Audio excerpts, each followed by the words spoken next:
नमस्कार,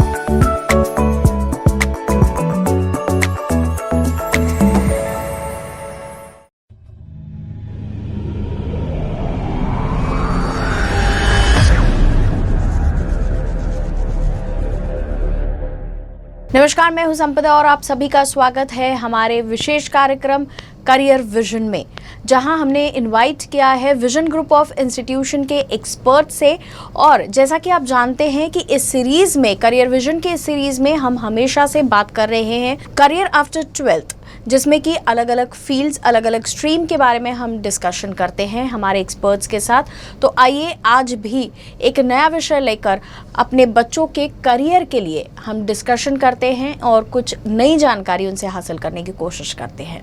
सर, आपका बहुत स्वागत है हमारे इस कार्यक्रम में। और हमेशा की तरह आज भी एक सवाल आपसे करना चाहूँगी कि करियर आफ्टर 12th, लेकिन वो जो करियर है, हमने अभी तक जितने बात की है उससे थोड़ा सा अलग आज का टॉपिक है या आज का मेरा सवाल रहेगा, क्योंकि मैं जानना चाहती हूँ कि कई ऐसे बच्चे हैं, और स्पेशली हम लोग अगर विदर्भ की बात करें या इवन इंडिया की बात करें, हम लोग एक कृषि प्रधान देश आज भी कहलाते हैं। तो ऐसे समय में कुछ बच्चे होते हैं जिनका इंटरेस्ट एग्रीकल्चर में है, और अगर उन्हें एग्रीकल्चर इस फील्ड में अपना करियर आफ्टर 12th करना है तो उनके लिए कौन से कोर्सेज हैं या उनके लिए आगे कैसे बढ़ना है, क्या रास्ता आप उसका बता सकते हैं? जो सवाल पूछा गया है रिगार्डिंग एग्रीकल्चरल इंडस्ट्री, उसमें किस तरह से करियर बनाया जा सकता है और कौन कौन से ऑप्शंस हमारे आगे है जिसमें हम एग्रीकल्चरल रिलेटेड जो भी सेक्टर्स है उनकी ट्रेनिंग ले सके। यहाँ पे मैं ट्रेनिंग का मतलब हायर एजुकेशन से समझता हूँ कि उसमें हम हायर एजुकेशन किस तरह से ले सकते हैं, जो एक प्रोफेशनल एजुकेशन भी हो और जिससे हम अपना करियर जो है वह बेहतर बना सकते हैं।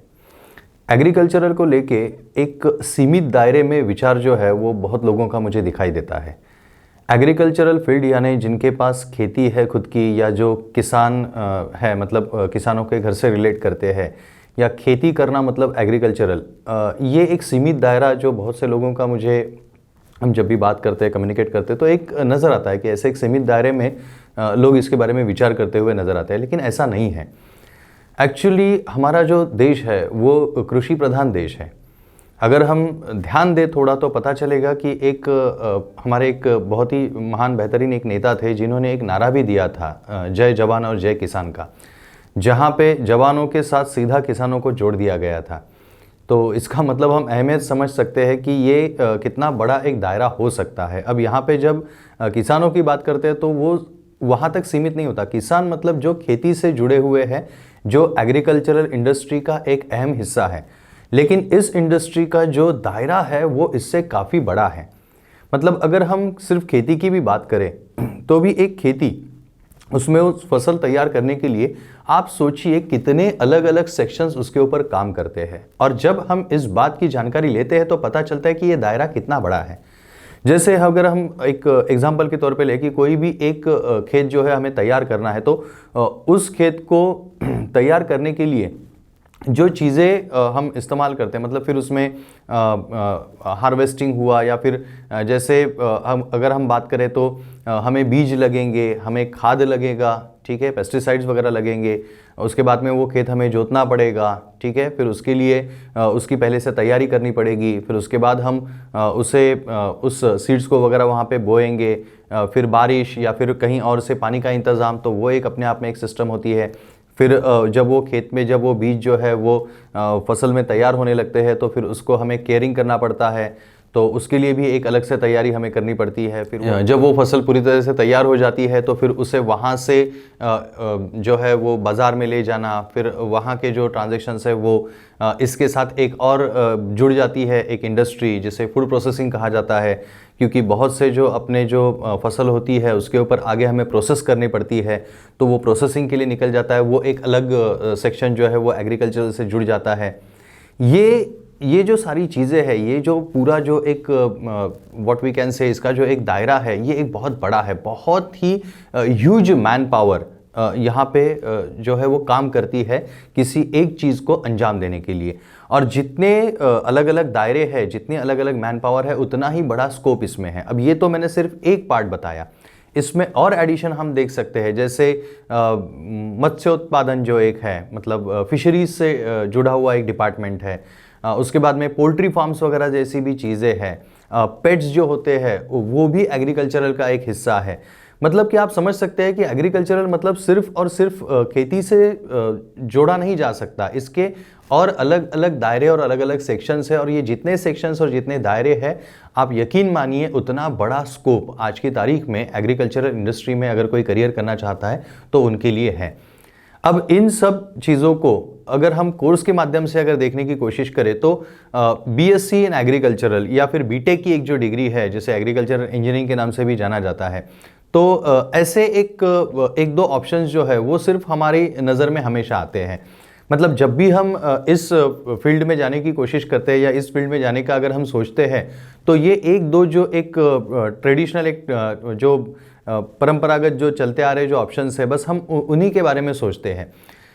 ये जो ऑप्शंस है, ये ऑप्शन जो है वो थियोरेटिकल बेस ऑप्शंस है। मतलब यहाँ पे आपको ऑफ कोर्स वहाँ पे प्रैक्टिकल्स भी लिए जाते हैं, नहीं ऐसी बात नहीं है, लेकिन फिर भी अगर हम देखें तो उनका जो सिलेबस है वो सिलेबस जो पहले से तय किया है उसी सिलेबस को उन्होंने कंटिन्यू किया हुआ है। और इनका जो कंटेंट है वो थियोरेटिकल बेस कंटेंट है। मतलब जो भी चीज़ें ऑब्जर्व जो की गई है या पहले से जो बनाए गए जो तत्व है, जो उन्होंने बताया है कि इस तरह से हमें ये करना है, किस तरह से हम पेड़ों की निगाह रख सकते हैं, या किस तरह से फसल के जो हम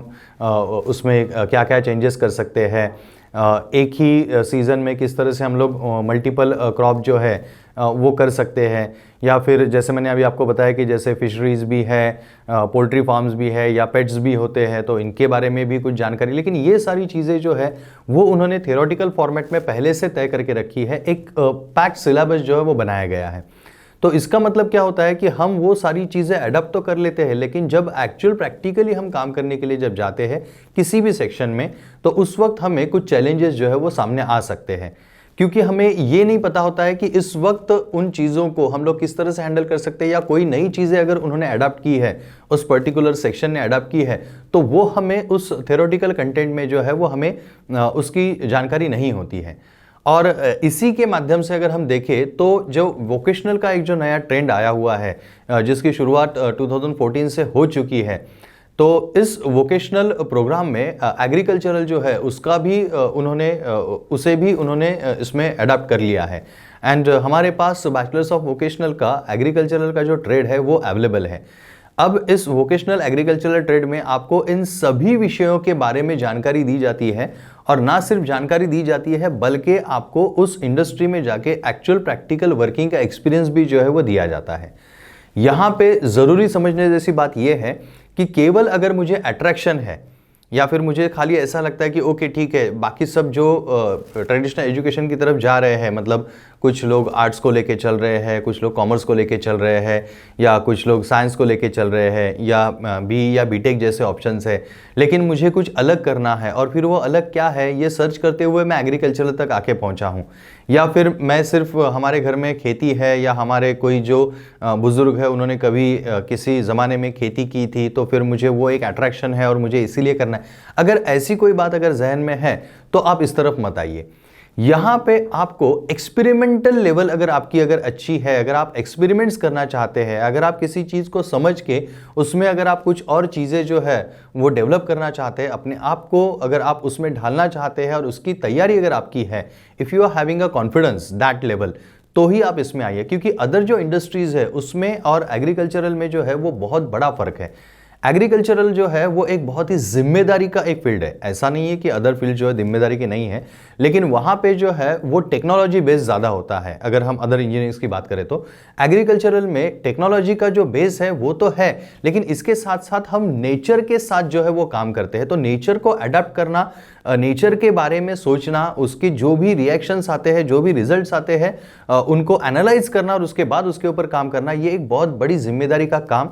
एग्रीकल्चरल में होता है। तो यहाँ पे आने के लिए जब तक आप मेंटली प्रिपेयर्ड नहीं है, आप जब तक चैलेंजेस लेने को तैयार नहीं है, तब तक आप इस फील्ड के बारे में उस तरह से मत सोचिए जैसे आप सोचते आए हैं। हाँ, ऑफ कोर्स अगर आप एक्सपेरिमेंटल लेवल पे जाना चाहते हैं, अगर आपको ये पता है कि नहीं मैं हम ये कर सकते हैं, एग्जाम्पल के तौर पे बताता हूँ, जैसे ग्रीन हाउस एक ये है कि जहाँ पे जो कोई एक फूल है या कोई एक ऐसे एक पेड़ है जो किसी एक पर्टिकुलर एरिया में ही वो उस एटमॉस्फेयर के हिसाब से वो ढलता है। लेकिन यहाँ पे ये जो एक्सपर्ट्स होते हैं, एग्रीकल्चरल एक्सपर्ट्स जो होते हैं, वो उस तरह का एटमॉस्फेयर जो है वो आर्टिफिशियली क्रिएट करते हैं और वो किसी भी जगह पे उस तरह की नस्ल के पेड़ या फसल जो है वो वहाँ पे वो पैदा कर सकते हैं। तो आप सोचिए ये कितना बड़ा एक रिसर्च हो सकता है उनका, या किस तरह से वो इन सारी चीज़ों को जो है वो मैनेज कर सकते हैं। और यही बात जो है वो पेट्स के बारे में है, यही बात पोल्ट्री फार्म के बारे में है, यही बात जो है फिशरीज़ में भी लागू होती है। इस तरह से जो भी नर्सरीज वगैरह जो हम देखते हैं, तो ये लोग भी उसी तरह के अलग अलग प्रयोग जो है, एक्सपेरिमेंट जो है करते रहते हैं। तो ये जो वोकेशनल ट्रेनिंग जो है, ये जो ऑप्शन आया हुआ है, ये इसी वजह से आया है क्योंकि जो एक रेगुलर ट्रेडिशनल एजुकेशन लेके जब स्टूडेंट्स बाहर निकलते हैं तो इन एक्सपेरिमेंट्स के इस दौर में वो अपने आप को उसमें ढाल नहीं पाते हैं, मैच नहीं कर पाते हैं। लेकिन जहाँ पे बात आती है वोकेशनल ट्रेनिंग प्रोग्राम की, जो बीवोक का जो प्रोग्राम है, जो विजन ग्रुप ऑफ इंस्टीट्यूशंस जो है वो शुरू कर चुका है, यहाँ पे इस तरह से जो एक्सपेरिमेंटल जो इंडस्ट्रीज है जो कर रही है इसके ऊपर काम, इनके साथ इस इंस्टीट्यूशन ने अपने आप को जोड़ दिया है। क्योंकि जो स्टूडेंट्स इंस्टीट्यूशन में, विजन ग्रुप ऑफ इंस्टीट्यूशन के एग्रीकल्चरल डिपार्टमेंट में जो भी एडमिशन लेंगे, उन्हें 1 साल पहले बेसिक इन्फॉर्मेशन इस इंडस्ट्री की दी जाएगी और उसके बाद आगे के जो 2 साल है उन्हें एक्चुअल इस तरह के एक्सपेरिमेंटल इंडस्ट्रीज के साथ उन्हें जोड़ दिया जाएगा और एक्चुअल काम करने का मौका उन्हें दिया जाएगा। जिसका फायदा यह होता है कि जो चीज़ें हम सीख रहे हैं, जो चीज़ें हम देख रहे हैं, वो प्रैक्टिकली किस तरह से की जाती है। फिर अगर हम देखें तो इसमें जो भी अलग अलग खाद वगैरह जो यूज़ किए जाते हैं, उसकी मैन्युफैक्चरिंग इंडस्ट्रीज जो है उनके साथ भी उनके ताल्लुक बने होते हैं। खाद किस तरह से बनाना चाहिए, ऑर्गेनिक जो भी खेती है वो किस तरह से की जाती है, मार्केट के स्टडी बच्चों के फिर इसकी वजह से होने लगते हैं, क्योंकि कोई भी जो एक्सपेरिमेंट होता है वो आखिर में जाके एंड यूजर्स तक यानी मार्केट तक जाके तो पहुंचता ही है। तो मार्केट भी किस तरह का होता है, किस जगह पे किस तरह का मार्केट है, मार्केट में जाके हम किस तरह से इन चीज़ों को अपने चीज़ों को प्रेजेंट करेंगे, प्रोडक्ट को प्रेजेंट करेंगे, उसके रिजल्ट किस तरह से आते हैं, किस तरह से फूड प्रोसेसिंग इंडस्ट्री जो है वो इसके साथ जुड़ी हुई है, किस तरह से फिशरीज या अदर जो बिजनेस है वो सेट होते हैं या डेवलप होते हैं, इसमें क्या क्या चैलेंजेस है, कहाँ कहाँ पे हम काम कर सकते हैं। जब भी हमें कोई चैलेंज अगर नजर आता है और उसके ऊपर किस तरह से इंडस्ट्री डील करती है, ये अगर मैं उनके साथ रह के अगर सीखता हूं तो ये बहुत ही बेहतरीन तरीके से मैं अडॉप्ट कर सकता हूं। और बेसिकली यही डिफरेंस है अदर ट्रेडिशनल जो ऑप्शंस हमारे पास अवेलेबल है रिगार्डिंग एग्रीकल्चरल और जो ये बीवो का जो ऑप्शन अवेलेबल है, इसमें यही एक मेजर जो है वो फर्क है। इसके साथ साथ अगर हम गवर्नमेंट सेक्टर की बात करें, गवर्नमेंट पॉलिसीज़ की अगर हम बात करें एग्रीकल्चरल को लेके, तो ऑफ कोर्स गवर्नमेंट जो है वो एग्रीकल्चरल को लेके एक बहुत बड़े पैमाने पे उसकी तरफ उनका ध्यान रहता है। हाँ, ऑफ कोर्स कुछ ऐसे चैलेंजेस इस वक्त हम फेस कर रहे हैं अपने देश में जिसके बारे में यहाँ पे कहना उचित नहीं होगा, लेकिन ये कुछ अनअवॉइडेबल चीज़ें हैं, कुछ ऐसे सर्कमस्टेंसेस है कि जिनको हम इस वक्त फेस कर रहे हैं। लेकिन मैं सिर्फ इतना आशा कर सकता हूँ कि ये जो है वो लॉन्ग टर्म तक नहीं चलेंगे, बहुत जल्दी ये सारी चीज़ें सॉर्ट आउट हो जाएगी। लेकिन एक ही बात मैं यहाँ पे बताना चाहूँगा कि एग्रीकल्चरल फील्ड मतलब सिर्फ किसान या सिर्फ वो खेत नहीं होता है, ये एक बहुत बड़ा दायरा इसका है और बहुत अलग अलग सिस्टम्स इसमें काम करते हैं। और इन अलग अलग सिस्टम्स की तरफ गवर्नमेंट के अलग अलग डिपार्टमेंट जो है वो ध्यान देते हैं। यहाँ पे गवर्नमेंट के डिपार्टमेंट में लिटरली जो फॉरेस्ट डिपार्टमेंट है वो भी एग्रीकल्चरल से ही जोड़ा गया है। सो जो कृषि संसाधन जो ये है उनका जो यूनिट है कृषि संसाधन एंड विकास वगैरह, तो इनके तहत स्टेट गवर्नमेंट लेवल पे और सेंट्रल गवर्नमेंट लेवल पे गवर्नमेंट के जो भी डिपार्टमेंट्स है, अगर आप एग्रीकल्चरल से पढ़ते हुए वहाँ की डिग्री अगर लेते हुए अगर आप आगे बढ़ते हैं तो आप उन तक भी मतलब वहाँ तक भी आप पहुँच सकते हैं। उनकी जब भी कोई भर्ती प्रक्रिया होती है गवर्नमेंट की रिलेटेड टू एग्रीकल्चरल जो उनके जो मिनिस्ट्रीज़ है या उनके जो डिपार्टमेंट्स है, तो वहाँ पे ये जो बैचलर्स ऑफ वोकेशनल डिग्री है ये ऑफ कोर्स जैसे अदर ट्रेडिशनल डिग्रीज है जैसे बीटेक है या फिर बीएससी एग्रीकल्चरल है, वैसे ही बीवो एग्रीकल्चरल जो डिग्री है वो भी वहाँ पे इक्विवेलेंट है और एलिजिबिलिटी क्राइटेरिया में आती है। लेकिन एक चीज़ मैं यहाँ पे ज़रूर बता दूँ कि गवर्नमेंट की जो भर्ती प्रक्रिया होती है वो एक फिक्स फॉर्मेट नहीं है। मतलब जैसे एक कोई फिक्स फॉर्मेट होता है कि भाई 10वीं के बाद 12वीं, 12वीं के बाद, तो ये एक फिक्स फॉर्मेट है, लेकिन यहाँ पे ऐसा नहीं होता है। यहाँ पे पहले अगर कोई जगह अगर निकलती है, पोस्ट निकलती है, तो उसका पहले वो रिजोल्यूशन पास होता है, फिर उसमें वो जो भी चीज़ें हैं कि यहाँ पे ये कहीं रिजर्वेशन में तो नहीं आ रहा है या कहीं और कोई चीज़ें उसमें है इन्वॉल्व, फिर ये पर्टिकुलर किस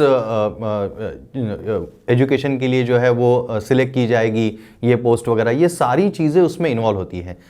तो इसीलिए मैं ये नहीं कह सकता हूँ कि इस पर्टिकुलर संस्था में या इस पर्टिकुलर एरिया में आप सिलेक्ट हो पाएंगे या आप सिलेक्ट हो सकते हैं। आपको गवर्नमेंट के सेक्टर्स के लिए जो ट्राई करना है वो आप जरूर कर सकते हैं। एलिजिबिलिटी के बारे में मैं यहाँ पे 100% बता सकता हूँ कि bachelors of vocational BVoc agricultural जो है वो 100% एलिजिबिलिटी क्राइटेरिया में आता है फॉर गवर्नमेंट जॉब्स। लेकिन फिर वो स्टेट के लिए या सेंट्रल के लिए या किसी पर्टिकुलर मिनिस्ट्री के लिए, फिर वो चाहे फॉरेस्ट हो चाहे एग्रीकल्चरल डिपार्टमेंट हो, वो कहाँ पे होगा और किस तरह से होगा, ये जो है ये डिपेंड करता है उस वक्त गवर्नमेंट कौन सी पॉलिसी सेट करती है जब वो रिक्रूटमेंट निकालती है, जब वो एडवर्टाइजमेंट निकालती है। बट एलिजिबिलिटी की बात करें तो मैं एक एश्योरिटी यहाँ पे दे सकता हूँ कि एमपीएससी यूपीएससी जैसे जो कॉम्पिटिटिव एग्जाम्स होती है वहाँ पे ये बैचलर्स डिग्री 100% एलिजिबिलिटी क्राइटेरिया में है एंड आप उस कॉम्पिटिटिव एग्जाम को दे सकते हैं। स्टाफ सिलेक्शन में आप जरूर पार्टिसिपेट कर सकते हैं विद अदर ग्रेजुएशन। तो यहाँ पे एलिजिबिलिटी का जो पार्ट है वो कंप्लीटली क्लियर हो जाता है फॉर गवर्नमेंट सेक्टर। इसी के साथ साथ सरकारी योजनाएं जो होती है, जो अगर खुद का कुछ करना चाहता है, अपना खुद का कोई बिजनेस या अपनी खुद की कोई आइडिया लेके इस फील्ड में आगे जाना चाहता है जहाँ पे बहुत बड़ा स्कोप है, तो उसके लिए भी जो भी गवर्नमेंट की जो अलग अलग स्कीम्स होती है स्टार्टअप्स के लिए, वहाँ पे भी ये जो सर्टिफिकेशन है बैचलर्स ऑफ वोकेशनल का जो सर्टिफिकेशन है वो ज़रूर वहाँ पे एलिजिबिलिटी क्राइटेरिया में आता है और आपको उसमें बहुत सारे अलग अलग बेनिफिट जो है वो आपको मिल सकते हैं। अगेन द सेम थिंग कि आप जब कोई प्रपोजल लेके किसी नेशनलाइज बैंक में जाते हैं तो उस वक्त उनके जो भी ये होंगे नॉर्म्स होंगे, उन नॉर्म्स को समझ के आपको उसमें एप्लीकेशन आपको करना पड़ेगा। But again it's depend upon the policy जो गवर्नमेंट ले रही है। बट एलिजिबिलिटी की जहां पे बात आती है वहां पे ऑफ कोर्स ये जो सर्टिफिकेशन है वो उस क्राइटेरिया में जरूर है। तो ये जो इंस्टीट्यूशनल लेवल पे अगर आपको यहाँ पे अगर एडमिशन लेनी है, अगर आप इस एक नए ऑप्शन को अगर आप एक बार जांचना चाहते हैं, एक बार आप कंपेयर कर लेना चाहते हैं जो ट्रेडिशनल ऑप्शंस आपके पास अवेलेबल है एग्रीकल्चर को लेके, तो यहाँ पे मैं आपको बता दूं कुछ मेन पॉइंट्स कि जहाँ पे बीवोक इन एग्रीकल्चरल में आपको एडमिशन लेने के लिए केवल 12th स्टैंडर्ड का पास होना ज़रूरी है, यानी 10+2 का आपका एजुकेशन होना ज़रूरी है। और ये आर्ट्स से रहे या कॉमर्स से रहे या साइंस से रहे या एमसीबीसी जैसी कोई ट्रेड्स जो होती है टेक्निकल एजुकेशन की, ऐसे किसी भी स्ट्रीम से अगर आपने किया है तो भी आप बीवोक एग्रीकल्चरल में फर्स्ट ईयर में एडमिशन जो है आपका हो सकता है। यहाँ पे किसी भी तरह का कोई भी बैरियर फिलहाल तो लगाया नहीं है, मतलब यहाँ पे कोई एंट्रेंस एग्ज़ाम नहीं है, यहाँ पे कोई मेरिट लिस्ट नहीं लगाई जाएगी कि भाई इसको प्रायोरिटी मिलेगी या परसेंटेज वाइज लिया जाएगा, ऐसा कुछ भी नहीं है। इस वक्त बैचलर्स ऑफ वोकेशनल ट्रेड के लिए गवर्नमेंट ने एक बहुत बड़ी सहूलियत ये दी है कि जिसे भी इस फील्ड में आने की और सीखने की इच्छा है वो आ सकता है। इसका भी एक रीज़न ये है क्योंकि ये स्किल बेस्ड प्रोग्राम है। यहाँ पे लिटरली 70% वेटेज जो है वो एक्चुअल काम को और प्रैक्टिकल को दिया गया है, 30% आपको थ्योरेटिकल जो है कंटेंट दिया गया है और वो भी एमसीक्यू पैटर्न में, मतलब डिस्क्रिप्टिव कुछ भी नहीं है। एंड दैट्स वाई यहाँ पे किसी भी तरह का एंट्रेंस या किसी भी तरह के बैरिगेट्स जो है वो लगाए नहीं गए क्योंकि ये स्किल बेस है। तो स्किल जो होता है वो आपकी चाह पे होता है। If you want to do it you can, आप कर सकते हैं, तो ऑटोमेटिकली आपको एक फेयर चांस यहाँ पे मिलता है। मतलब यहाँ पे ना साइंस के बैरिगेट लगाए गए हैं ना परसेंटेज के बैरिगेट। जिसे भी लगता है कि भाई हमें एग्रीकल्चरल में काम करने की दिल से मन से इच्छा है तो वो ज़रूर अच्छा काम कर सकता है, ये बिलीव रखते हुए ये बैरिगेट्स हटाए गए हैं।